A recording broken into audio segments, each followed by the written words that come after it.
I've stood in line for quite a few bottles of bourbon over the years, but I've stood in line for confession way more. Bourbon, bluegrass, and the Bible.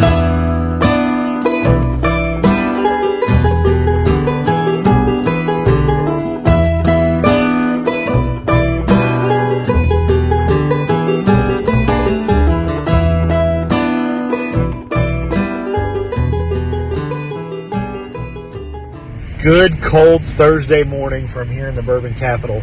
I'm driving down through the South 3rd Street area right now, and I'm heading to the back side of the Heaven Hill Distillery, the bottling plant, as it's known, where the rick houses and all that are here in Bardstown.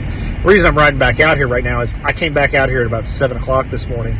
There were already people lined up, and it's 20 degrees outside right now at 9 o'clock. It was probably colder then, and the wind chill is like at 8. The wind was howling last night, and it really got me thinking, like, you've got already probably 10 people lined up. I'm sure it's going to be more when I go by here, lined up for the chance to maybe get a bottle. Heaven Hill doesn't always say what they're going to have, and they don't always put out anything particularly special. So you're kind of standing in line, and you don't even know what's going to be there.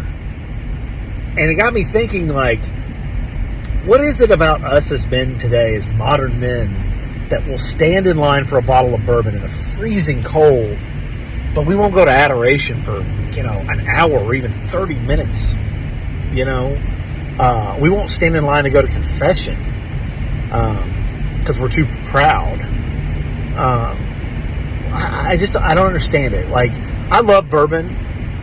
This channel is called Cast Strength, as an homage to the industry of my hometown, but this is a Catholic region.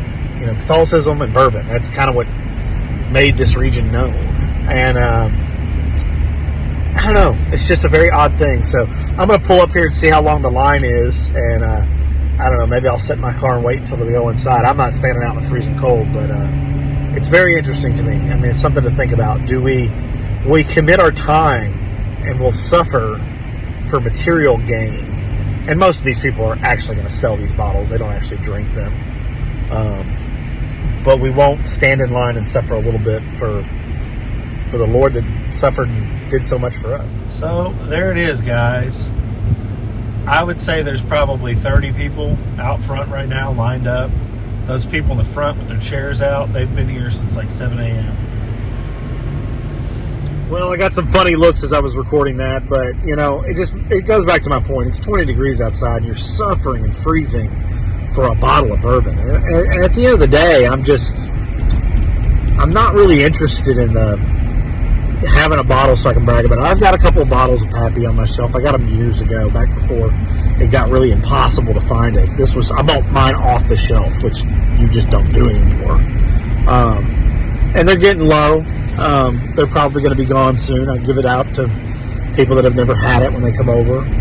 So, the reality is, I've done it. I've stood in lines. I've hunted rare bottles. It's fun. It's a little bit of a community. You get the bottle. You send a picture to your buddy. Look what I found today. There's another one there. Run over there and get it. It's cool. I get that. I just wonder if there's any other pursuit in our lives that could garner that much commitment.